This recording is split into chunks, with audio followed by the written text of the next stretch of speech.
So good morning guys. तो चलिए start करते हैं आज के यानी कि 14 जनवरी के इंपॉर्टेंट करंट अफेयर्स को। देखिए हमारा पहला प्रश्न क्या है। अभी हाल ही में जारी indomitable a working women's notes on life work and leadership, ये किसकी आत्मकथा है, बायोग्राफी है? तो आंसर होगा अरुंधति भट्टाचार्य की। अरुंधति भट्टाचार्य ये एसबीआई की पूर्व महिला अध्यक्ष रह चुकी है और अभी इनकी बायोग्राफी आई है जिसका नाम है indomitable a working women's notes on life work and leadership. अच्छा, वैसे वर्तमान में एसबीआई के चेयरमैन कौन है? दिनेश कुमार खारा है। अच्छा, अब मैं आपको कुछ इंपॉर्टेंट ऑटोबायोग्राफीज के बारे में बताऊंगा। जल्दी हमें रतन टाटा जी की बायोग्राफी देखने को मिलेगी जिसका नाम है Ratan and Tata the authorised biography, जिसको लिखा है डॉक्टर थॉमस मैथ्यू ने। जो अंबुजा सीमेंट के संस्थापक हैं नरोत्तम सेकसरिया, उनकी ऑटोबायोग्राफी भी आने वाली है जिसका नाम है the Ambuja story. United nation के पूर्व सेक्रेटरी जनरल ने बान की मून, उनकी भी आने वाली है जिसका नाम है resolved uniting nation in a divided world. Suresh Raina की ऑटोबायोग्राफी का नाम है believe what life and cricket taught me. Sonu Sood की है I am no messiah. Actor है विल स्मिथ, उनकी ऑटोबायोग्राफी है जिसका नाम है विल। नीना गुप्ता एक्ट्रेस है, इनकी है सच कहूं तो। 15वें वित्त आयोग के अध्यक्ष हैं एनके सिंह, उनकी ऑटोबायोग्राफी का नाम है पोर्ट्रेट्स ऑफ पावर। और विश्वनाथ आनंद भारत के पहले चेस प्लेयर हैं ये, और इनकी ऑटोबायोग्राफी का नाम है माइंड मास्टर। और दलाई लामा की बायोग्राफी का नाम क्या है? His holiness the 14th Dalai Lama an illustrated biography, जिसको लिखा है तेंजिंग ग्योत्से ने।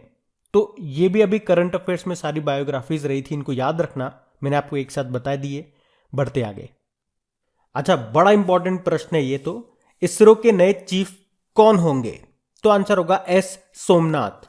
अभी तक आप जानते हो इसरो के जो प्रमुख हैं वो कौन है? के सिवान है, लेकिन अब वो रिटायर्ड हो रहे हैं। तो उनकी जगह पे विक्रम साराभाई स्पेस सेंटर के डायरेक्टर के रूप में काम कर रहे रॉकेट वैज्ञानिक एस सोमनाथ, ये होंगे इसरो के नए प्रमुख। 3 साल के लिए इनको नियुक्त किया गया है, तो इनका नाम आपको याद रखना है। बाकी जी अशोक राष्ट्रीय स्वच्छ गंगा मिशन के डायरेक्टर जनरल बने। अलका मित्तल ओएनजीसी की पहली महिला अध्यक्ष बनी। और वीएस पठानिया यानी कि Virendra Singh Pathania Indian coast guard के 24वें प्रमुख बने ये। अच्छा, अगर वीके त्रिपाठी के बारे में मैं आपसे पूछूं, यानी कि विनय कुमार त्रिपाठी, तो ये रेलवे बोर्ड के नए चेयरमैन और सीईओ बने थे। बाकी इसरो की बात करते हैं। इसकी फुल फॉर्म क्या होती है? इंडियन स्पेस रिसर्च ऑर्गेनाइजेशन, जिसकी स्थापना होती है 1969 में। चेयरमैन कौन? अभी तक के शिवान थे, लेकिन अब ये रिटायर्ड हो रहे हैं। और रॉकेट मैन ऑफ इंडिया के नाम से के सिवन को ही जाना जाता है, ये भी ध्यान रखना। अभी 2020 का वॉन कर्मन पुरस्कार इन्होंने ही जीता था। इसरो का मोटो क्या है? Space technology is in service of human kind. अच्छा बताओ, इसरो ने भारत के पहले निजी तौर पर निर्मित क्रायोजेनिक रॉकेट इंजन का परीक्षण किया था, उसका नाम क्या है? धवन 1। ध्यान रखना ये। बढ़ते आगे। फिर बताइए, हाल ही में भारत के सबसे पुराने भालू का वन विहार राष्ट्र उद्यान में निधन हो गया, उसका नाम क्या है?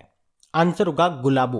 तो भारत की सबसे उम्रदराज मादा भालू थी ये, जिसका नाम था गुलाबो। और अभी मध्य प्रदेश के भोपाल में स्थित वन विहार राष्ट्र उद्यान और चिड़ियाघर में इसका निधन हो गया। गुलाबो देश का सबसे पुराना सुस्त भालू था। अच्छा, यहां पे एक प्रश्न मैं आपसे पूछूंगा। बंगाल की खाड़ी में एक चक्रवात उठा था जिसका नाम रखा था गुलाब। आपको बताना है उसका नाम गुलाब किस देश ने रखा था। उसके अलावा आप मुझे बताओ, भारत का पहला सरकार संचालित पशु एम्बुलेंस नेटवर्क ये स्थापित किया किसने? आंध्र प्रदेश ने। वैसे वर्ल्ड एनिमल डे, विश्व पशु दिवस कब मनाया जाता है? 4 अक्टूबर को। और विश्व प्रयोगशाला पशु दिवस कब मनाते हैं? 24 अप्रैल को। और अगर आपसे पूछे विश्व कृषि पशु दिवस कब मनाते हैं? World day for farmed animals, तो आंसर होगा 2 अक्टूबर को। कुछ समय पहले आपको याद होगा, उड़ीसा में जो नंदन कानन जूलॉजिकल पार्क है, जहां पे देश की इकलौती बनमानुष थी, उसका नाम था बिन्नी। उसकी भी मृत्यु हो चुकी है। और बिन्नी से आपको कुछ याद आएगा, भारत की पहली टेस्ट ट्यूब भैंस का नाम हमने रखा है बन्नी, जिसका बछड़ा अभी पैदा हुआ था कहां पे? गुजरात में। तो ये भी ध्यान रखना। बढ़ते आगे। अच्छा बताइए, हाल ही में कजाकिस्तान के नए प्रधानमंत्री कौन बन गए? तो आंसर होगा अली खान इस्माइलोव। तो अभी कजाकिस्तान के नए प्रधानमंत्री बन गए हैं ये अली खान इस्माइलोव। बाकी पेट्र फियाला चेक रिपब्लिक के नए प्रधानमंत्री बने। डैम सेंड्रा मैसन बारबाडोस की पहली प्रेसिडेंट बनी। ओलाफ स्कोल जर्मनी के नए चांसलर बने हैं। एंजेला मर्केल की जगह आए हैं ये। अब बात यहाँ पे कजाकिस्तान की है, तो ये रहा मैप में कजाकिस्तान। देखो इसकी कैपिटल क्या है, इसकी कैपिटल का नाम बदल दिया गया था। पहले इसकी कैपिटल का नाम था अस्ताना, फिर बाद में बदलकर नूर सुल्तान कर दिया गया। करेंसी है कजाकिस्तानी टेंगे। और अगर आपसे पूछा जाए कि दुनिया का सबसे बड़ा लैंड लॉक कंट्री कौन सा है, तो आंसर होगा कजाकिस्तान। लैंड लॉक कंट्री मतलब समझते हो ना, वो जो अपने चारों तरफ से जमीन से घिरा हुआ हो, पानी के टच में ना हो, समुद्र वगैरह के टच में ना हो। और अभी हमने काजिंद नाम की एक्सरसाइज भी इसी देश के साथ की थी, तो ये भी ध्यान रखना। बढ़ते आगे। फिर बताइए, हाल ही में कौन सा शहर जल मेट्रो परियोजना वाला भारत का पहला शहर बन गया है, तो आंसर होगा कोच्चि। एक्चुअली में कोचिन शिपयार्ड लिमिटेड ये 23 इलेक्ट्रिक बोट बनाएगा और उन्हीं को कहा गया है जल मेट्रो, वाटर मेट्रो। कहां बनेगी, तो याद रखना कोचिन शिपयार्ड लिमिटेड में। और पहली नाव जल में उतार दी गई है और इसका नाम रखा है मुजरिस। और इस प्रकार याद रखना, केरल का कोच्चि शहर जल मेट्रो परियोजना वाला पहला शहर बन गया है। यहां पे जो ये बोट है ना, इलेक्ट्रिक बोट जो पानी में चल रही है, उन्हीं को मेट्रो कहा गया है। और इसमें कौन सा देश सहायता कर रहा है, जर्मनी। तो याद रखना कितनी इलेक्ट्रिक बोट, 23। कौन बना रहा है, कोचिन शिपयार्ड लिमिटेड। पहली जो ये बोट उतारी गई है उसका नाम क्या है, मुजरिस है। और आपसे पूछे कि कौन सा शहर जल मेट्रो परियोजना वाला भारत का पहला शहर बन गया, तो आंसर होगा कोच्चि। चलो कुछ प्रश्न मैं आपसे पूछता हूं। बताओ, भारत के पहले ओपन रोग संग्रहालय अभी ये कहां पे खुला, हैदराबाद में। और कहां पे देश की पहली मोबाइल हनी प्रोसेसिंग वैन को लॉन्च किया गया, गाजियाबाद में। और अभी कौन सा हाईकोर्ट देश की पहली पेपरलेस हाईकोर्ट बन गई, तो आंसर होगा केरल हाईकोर्ट। देश का पहला अंतरराष्ट्रीय मध्यस्थता और सुलह केंद्र यानी कि international arbitration and mediation centre कहां पे खुला है, तो आंसर होगा हैदराबाद में। निजी इस्तेमाल के लिए भांग की खेती को मंजूरी देने वाला पहला यूरोपीय देश कौन सा बना, तो आंसर होगा माल्टा। फिर बताओ, सार्वजनिक परिवहन के रूप में रोपवे सेवा को शुरू करने वाला पहला भारतीय शहर कौन सा बना, तो आंसर होगा वाराणसी। दुनिया का पहला तैरता हुआ शहर कौन बना रहा है, साउथ कोरिया। भारत का पहला वन चिकित्सा केंद्र ये किस राज्य में खोला गया, उत्तराखंड में। और भारत का पहला श्रमिक आंदोलन संग्रहालय ये कहां पे खोला गया, केरल में। और भारत का पहला डिजिटल यूनिवर्सिटी का उद्घाटन कहां पे किया गया, केरल के तिरुवनंतपुरम में। और भारत का पहला डुगोंग संरक्षण रिजर्व स्थापित करने वाला पहला राज्य कौन सा बना, ये प्रश्न का उत्तर आपको देना है कमेंट बॉक्स में टाइप करके। हम बढ़ते हैं आगे। फिर बताइए, 15 से 18 वर्ष आयु वर्ग के बच्चों का टीकाकरण करने वाला देश का पहला राज्य या यूनियन टेरिटरी कौन सा बन गया, तो आंसर होगा लक्षद्वीप। तो देखो पहला प्रश्न तो यही बन जाता है कि 15 से 18 वर्ष आयु वर्ग के बच्चों का टीकाकरण अभी कब से शुरू हुआ, 3 जनवरी 2022 से। और लक्षद्वीप पहला यूनियन टेरिटरी बन गया 15 से 18 वर्ष आयु वर्ग के बच्चों का टीकाकरण करने वाला। और लक्षद्वीप से आपको पता होगा टीबी मुक्त होने वाला पहला यूनियन टेरिटरी लक्षद्वीप ही है। और इसी से रिलेटेड कुछ प्रश्न हम लोगों ने पढ़े थे, जैसे कि 100% टीकाकरण यानी कि दोनों डोज लगाने वाला पहला यूनियन टेरिटरी बना था अंडमान निकोबार। पहला जिला बना था हिमाचल प्रदेश का किन्नौर। और पहला गांव बना था जम्मू कश्मीर का वयान गांव। अब यहां पे बात लक्षद्वीप की है, तो ये रहा मैप पे लक्षद्वीप। कैपिटल क्या इसकी, कवरत्ती है। इसके प्रशासक यानी कि एडमिनिस्ट्रेटर कौन है, प्रफुल्ल खोड़ा पटेल है। और अगर आपसे पूछा जाए ना कि भारत का पहला ऑर्गेनिक यूनियन टेरिटरी कौन सा है, तो आंसर होगा लक्षद्वीप। बाकी आप पहला ऑर्गेनिक स्टेट तो जानते ही हैं, सिक्किम है। और एरिया वाइज यानी कि क्षेत्रफल और जनसंख्या की दृष्टि से सबसे छोटा यूनियन टेरिटरी भी यही है, लक्षद्वीप। यहाँ पे कितने आइलैंड या कितने द्वीपों से मिलकर ये बना है, तो 36, जिसमें से सबसे बड़ा द्वीप, सबसे बड़ा आइलैंड कौन सा है, एंड्रोड आइलैंड। बाकी टीबी फ्री होने वाला सबसे पहला यूनियन टेरिटरी आपका यही है, लक्षद्वीप। और एक और प्रश्न बन जाता है, देखो हमने कहा टोटल यहाँ पे 36 आइलैंड आपको मिलेंगे, तो सबसे नीचे की तरफ एक आइलैंड है मिनिकॉय द्वीप, और फिर उसके नीचे दूसरा देश आ जाता है मालदीव। तो मालदीव और मिनिकॉय द्वीप के बीच में कौन सा चैनल है, 8 डिग्री चैनल है, 8 डिग्री चैनल। और इसकी जो कैपिटल है कवरत्ती और मिनिकॉय द्वीप, इनके बीच में कौन सा डिग्री चैनल है, 9 डिग्री चैनल।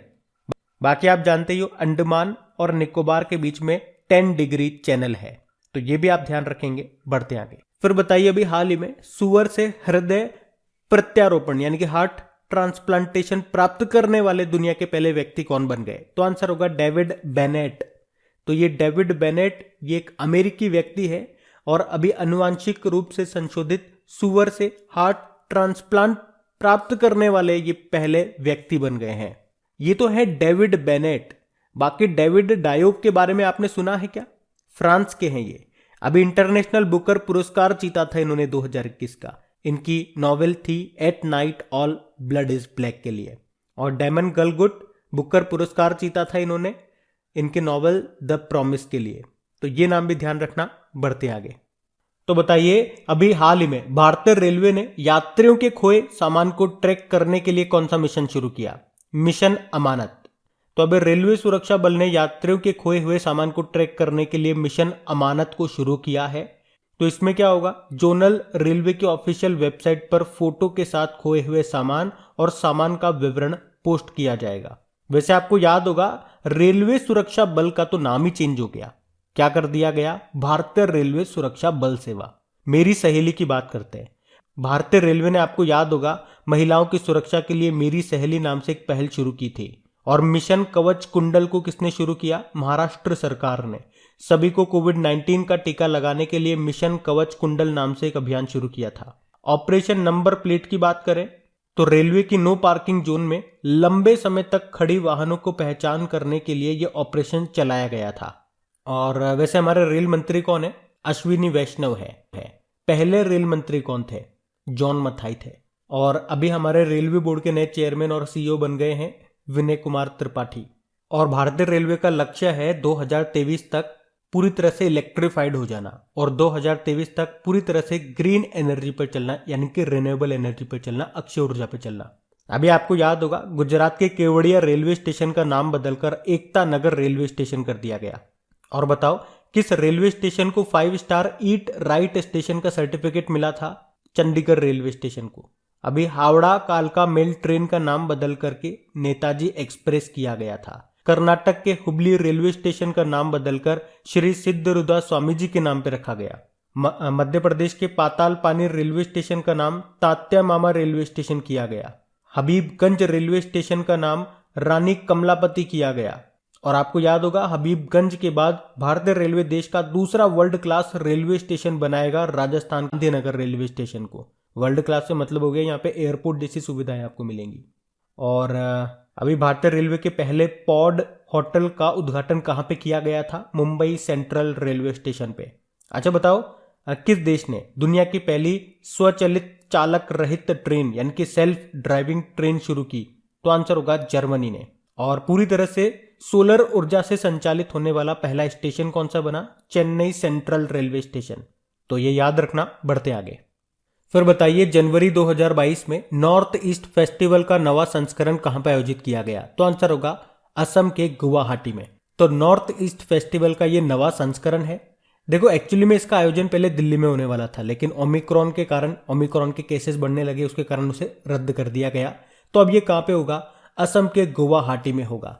तो इस उत्सव का उद्देश्य क्या है? उत्तर पूर्वी क्षेत्र के वाणिज्यिक और पर्यटन क्षमता को बढ़ावा देना। अब असम के गुवाहाटी में होगा। तो ये रहा मैप में असम। कैपिटल इसके दिसपुर है। मुख्यमंत्री है हेमंत बिस्वा शर्मा और गवर्नर है जगदीश मुखी। असम में ही आपको कामाख्या देवी का मंदिर मिलेगा जहां पे अंबुबाची का मेला लगता है। और भारत का सबसे लंबा पुल भी यहीं पर है, भूपेन हजारिका पुल लोहित नदी पर है, जिसकी लंबाई है 9.15 किलोमीटर। यहीं पे आपको काजीरंगा नेशनल पार्क भी मिलेगा। एक सींग वाले गेंडों के लिए ये फेमस है। और यहां से याद आएगा आपको सैटेलाइट फोन से लैस होने वाला भारत का पहला नेशनल पार्क भी यही है। यहाँ पे आपको नामेरी नेशनल पार्क मिल जाएगा, मानस नेशनल पार्क मिल जाएगा, डिब्रू शिखोवा नेशनल पार्क मिल जाएगा, औरंग नेशनल पार्क मिल जाएगा। उसके अलावा 2 नए नेशनल पार्क और बन गए। असम का छठा national park Raimona national park है, जो कि गोल्डन लंगूर के लिए फेमस है। और असम का 7वां नेशनल पार्क बोल दीजिए, या भारत का सबसे नवीनतम नेशनल पार्क है देहिंग पटकई नेशनल पार्क। अच्छा बताओ अभी असम के किस जिले में राज्य का पहला खेल विश्वविद्यालय का उद्घाटन किया गया? तो आंसर होगा डिब्रूगढ़ में। अभी असम की पहली महिला वित्त मंत्री बनी थी अजंता नियोग। असम पुलिस की पहली महिला महानिरीक्षक इंस्पेक्टर जनरल बनी वॉयलेट बरुआ। और बताओ असम का जो सर्वोच्च नागरिक सम्मान है वो भी किसको दिया गया, जिसको कहते हैं असम वैभव? तो आंसर होगा रतन टाटा जी को। अभी भारत का पहला ई फिश मार्केट एप्लीकेशन को भी लॉन्च किया था असम ने, जिसको कहते हैं फिश वाले। और यहाँ के जुडीमा राइस वाइन को भी जीआई टैग मिला था, और पूर्वोत्तर की पहली शराब है जिसे जीआई टैग मिला है। इसे जुडीमा चावल से बनाया जाता है। बनाते कौन है? दिमासा समुदाय के द्वारा इसको बनाया जाता है। वैसे यहाँ के अभी तेजपुर लीची को भी जीआई टैग मिला था, बोका चावल को भी जीआई टैग मिला था। और यहाँ का एक क्लासिकल डांस भी याद रखो, सतरिया है। वैसे यहाँ का बिहू नृत्य भी काफी फेमस है, बगरुम्बा नृत्य भी बहुत फेमस है। और एक और नृत्य है पुटोला नाच। यह असम ने कोरोना के खिलाफ जागरूकता फैलाने के लिए शुरू किया था। और याद रखना, असम के गुवाहाटी में दुनिया का पहला अनुवांशिक रूप से संशोधित यानी कि जेनेटिकली मॉडिफाइड रबड़ का पौधा भी लगाया गया था। और भारत का पहला तेल का कुआं ये कहाँ पे खोला गया था? असम के डिगबोई में। तो ये सारे पॉइंट इंपॉर्टेंट रहेंगे आपके लिए, इनको ध्यान रखना। बढ़ते आगे। बताइए, हाल ही में वर्ल्ड बैंक ने वित्त वर्ष 2022 में भारत की जीडीपी ग्रोथ रेट कितना रहने का अनुमान लगाया? तो आंसर होगा 8.3%। तो अभी वर्ल्ड बैंक ने अपनी ग्लोबल इकोनॉमिक प्रोस्पेक्ट्स रिपोर्ट को जारी किया है, जिसमें वित्त वर्ष 2022 के लिए भारत की जीडीपी ग्रोथ रेट 8.3% रहने का अनुमान लगाया है। किसने? वर्ल्ड बैंक ने। वर्ल्ड बैंक की स्थापना होती है जुलाई 1944 में। हेडक्वार्टर मिलेगा वॉशिंगटन डीसी में। इसके अध्यक्ष कौन है? डेविड मालपास है। अच्छा बताओ, वर्ल्ड बैंक ने कौन सी रिपोर्ट को जारी करना बंद कर दिया? Ease of doing business report को। और वर्ल्ड बैंक ने एक रिपोर्ट भी जारी की थी, और उसमें रेमिटेंस यानी कि प्रेषण के मामले में किस देश को नंबर 1 बताया था? प्रेषण रेमिटेंस मतलब समझ गए ना, जैसे कि आप अमेरिका यानी कि भारत से किसी और देश में जाकर के कमाई करते हो और वहां से पैसा अपने घर वालों को भारत में भेजते हो, तो उसको कहते हैं रेमिटेंस। तो सबसे ज्यादा रेमिटेंस प्राप्त करने वाला देश बताया गया भारत को। दूसरे नंबर पे चाइना है। और अभी वर्ल्ड बैंक ने किसे अपना एजुकेशन एडवाइजर बनाया? रणजीत सिंह डिसाले को। रणजीत सिंह डिसाले आप जानते हो, पहले भारतीय बने थे ये 2020 में ग्लोबल टीचर अवार्ड पाने वाले। तो ये भी ध्यान रखना। पढ़ते आगे। तो बताइए, हाल ही में रिन्यू बाय के ब्रांड एम्बेसडर कौन बन गए? राजकुमार राव। तो ऑनलाइन बीमा प्लेटफॉर्म है ये रिन्यू बाय, जिसने अभी राजकुमार राव को अपना ब्रांड एम्बेसडर बनाया है। अच्छा बताओ, अभी उत्तराखंड के ब्रांड एम्बेसडर कौन बने थे? ऋषभ पंत बने थे। और अरुणाचल प्रदेश के ब्रांड एम्बेसडर बने थे संजय दत्त। वैसे ट्राइफेड आदि महोत्सव की ब्रांड एम्बेसडर बनी थी एमसी मैरी कॉम, जो कि बॉक्सर है, मणिपुर से हैं। ट्राइफेड का मतलब हो गया tribal cooperative marketing development federation. Sonu Sood Punjab में कोरोना टीकाकरण के ब्रांड एम्बेसडर बने थे। वैसे अभी दिल्ली सरकार के देश का मेंटर कार्यक्रम के लिए भी इनको ब्रांड एम्बेसडर बनाया गया था। सलमान खान महाराष्ट्र में कोविड टीकाकरण के राजदूत बने थे। अक्षय कुमार अभी बायोटेक्नोलॉजी कंपनी है माई लैब, उसके ब्रांड एम्बेसडर बने। Neeraj Chopra Tata AIA life insurance के बने। और भारत में रशियन फिल्म फेस्टिवल के एम्बेसडर बने थे इम्तियाज अली। अभी रानी रामपाल और स्मृति मंदाना ये इक्विटास स्मॉल फाइनेंस बैंक की बनी थी। और मीराबाई चानू जो कि वेटलिफ्टर हैं, अभी एमवे इंडिया की ब्रांड एम्बेसडर बनी थी। और adidas की स्टे इन प्ले अभियान की ब्रांड एम्बेसडर बनी थी। एमवे इंडिया से याद आएगा, अभी अमिताभ बच्चन भी इसके ब्रांड एम्बेसडर बने थे। वैसे अमिताभ बच्चन अभी क्रिप्टो एक्सचेंज कॉइन DCX के ब्रांड एम्बेसडर बने। और क्रिप्टो से याद आएगा, क्रिप्टो प्लेटफॉर्म है कॉइन स्विच कुबेर, उसके ब्रांड एम्बेसडर बने रणवीर सिंह। रणवीर सिंह अभी नेशनल बास्केटबॉल एसोसिएशन के भी ब्रांड एम्बेसडर बने। और अभी फिनो पेमेंट बैंक के पहले ब्रांड एम्बेसडर बने थे पंकज त्रिपाठी। मास्टर कार्ड के ग्लोबल ब्रांड एम्बेसडर बने Magnus Carlsen, world number 1 chess player हैं ये। और भारत के पहले F1 ड्राइवर हैं नारायण कार्तिकेयन, जो कि JK टायर्स एंड इंडस्ट्रीज के ब्रांड एम्बेसडर बने। अभी उत्तर प्रदेश के 1 डिस्ट्रिक्ट 1 प्रोडक्ट अभियान की ब्रांड एम्बेसडर बनी थी कौन? कंगना रनौत। तो ये भी कुछ पॉइंट ध्यान रखना पड़ते हैं आगे। और बताइए, अभी हाल ही में S रामेसन का निधन हो गया। वे क्या थे? कवि थे। तो जाने माने मलयालम कवि और वक्ता थे S रामेसन, जिनका भी निधन हो गया। उन्हें केरल साहित्य अकादमी पुरस्कार और आसन मेमोरियल कविता पुरस्कार सहित कई पुरस्कार मिल चुके थे, लेकिन अभी इनका निधन हो गया। अच्छा, निधन से अगर मैं आपसे पूछूं, अभी अकादमी पुरस्कार जीतने वाले पहले अश्वेत अभिनेता का निधन हो गया, उनका नाम क्या था? तो आंसर होगा सिडनी पोइटियर। अभी यूरोपीय संसद के अध्यक्ष का भी निधन हो गया, उनका नाम था डेविड सासोली। और अभी किस देश की गोल्डन गर्ल के नाम से प्रसिद्ध अभिनेत्री का निधन हुआ था? बेट्टी वाइट का। और दुनिया की सबसे उम्रदराज टेस्ट क्रिकेटर का निधन हो गया, उनका नाम था इलीन एश। भारत की पहली महिला मनोचिकित्सक का निधन हो गया, उनका नाम था शारदा मेनन। और भारत की पहली महिला कमेंट्रेटर का निधन हो गया, उनका नाम था चंद्रा नायडू। भारत की पहली महिला कार्डियोलॉजिस्ट का भी निधन हो गया, उनका नाम था एस पद्मावती। और केरल की पहली महिला राजस्व मंत्री का भी निधन हो गया, उनका नाम था गौरी अम्मा।